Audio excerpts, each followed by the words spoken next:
તો ગીર જંગલ વિસ્તારમાં પણ ભારે વરસાદ વરસી રહ્યો છે અને વરસાદના કારણે હિરણ નદીમાં પાણીની ભરપૂર આવક જોવા મળી રહી છે।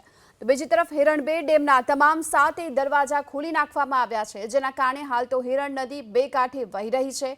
જે દ્રશ્યો સામે આવી રહ્યા છે ગીર સોમનાથની હિરણ નદી કે જેમાં સતત પાણીની આવક જોવા મળી રહી છે। બીજી તરફ હિરણ 2 ડેમ પણ છલોછલ ભરાઈ ચૂક્યો છે અને તેના કારણે 7 દરવાજા ખોલી નાખવામાં આવ્યા છે અને હિરણ નદીમાં ઘોડાપૂરની સ્થિતિ હાલ તો જોવામાં આવી રહી છે। જો કે હિરણ 2 ડેમમાં પાણીની આવક વધતા વેરાવળ તાલાલાના નીચાણવાળા વિસ્તારોને પણ હાલ સાવચેત કરી દેવામાં આવ્યા છે અને આ સાથોસાથ નદીના પટમાં અવરજવર ન કરવા માટેની સૂચના પણ આપવામાં આવી છે।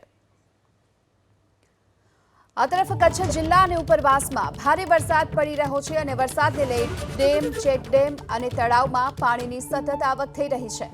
લખપત તાલુકાના પુંડરાજપરના કારાગુનાના ડેમમાં સતત પાણીની આવક થઈ રહી છે, જેના કારણે માલધારી અને આસપાસના ખેડૂતોમાં ખુશીનો માહોલ છે, કારણ કે બિપરજોય વાવાઝોડા સમયે આ ડેમ ઓવરફ્લો થયો હતો અને આજે ફરી એક વખત ડેમ ઓવરફ્લો થતાં સરહદી વિસ્તારમાં ખેડૂતો ખુશ જોવા મળી રહ્યા છે।